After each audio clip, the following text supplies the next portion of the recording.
President Ferdinand Marcos Jr. on Monday, May 20, said that nothing was done by the two previous administrations regarding post-Yolanda recovery programs. The chief executive said rehabilitation started just 2 years ago, noting that nothing was done by the previous Duterte and Aquino administrations. In Tacloban City, the president was asked about the badly damaged Maharlika Highway in Eastern Visayas. That's still all those rehabilitation. We only really started 2 years ago because nothing was done in the previous administration. Nothing was done in the administration before that. President Marcos emphasized that the super typhoon hit areas, particularly in Tacloban City, has not yet fully recovered. Even up to now, some of the governors, I was talking to them, some of the other officials, hindi talaga pa tayo nakapag-fully recover. Hindi pa natin masasabi na kapag-fully recover pa na tayo sa Yolanda. Super Typhoon Yolanda, one of the most powerful cyclones recorded in world history, devastated Eastern Visayas and other parts of the country in 2013. Nel Maribuhok, UNTV News and Rescue. We serve the people, we give glory to God. Meanwhile, 205,000 Typhoon Yolanda victims will soon be granted free housing from the government. Rosalie Cos is in Quezon City to tell us why live. Yes, Rosalie, go ahead. Good evening, Darlene. 205,000 beneficiaries who were victims of Typhoon Yolanda will avail the free house and conditional grant of lot of the government under the Duterte administration.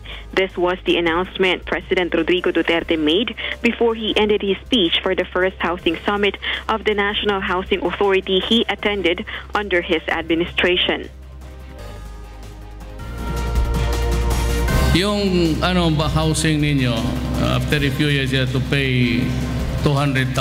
Yung Pablo, pati yung Yolanda. Basta ako pa ang presidente, libre na yan. No more. According to NHA General Manager Marcelino Escalada, house and lot package amounting to 290,000 pesos will be granted to all the Typhoon Yolanda victims who belong to the marginalized sector. This means this beneficiary in Typhoon Yolanda affected areas such as Samar, Leyte, Tacloban, Palawan, Cebu, Iloilo, Panay, and Antique will avail of free housing, but the lot allotted for them will be granted conditionally. The grant for the house is free.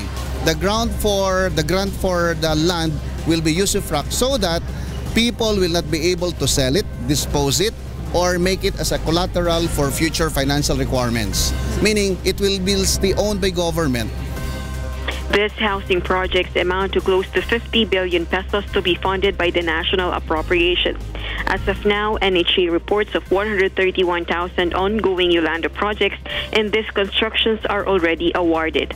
All Yolanda projects bidded out last year should be completed in December 2017, while the remaining projects bidded out last month should be completed in December 2018, allowing 2 years of implementation. Meanwhile, President Duterte also turned over certificates of awards to 105 NHA housing beneficiaries.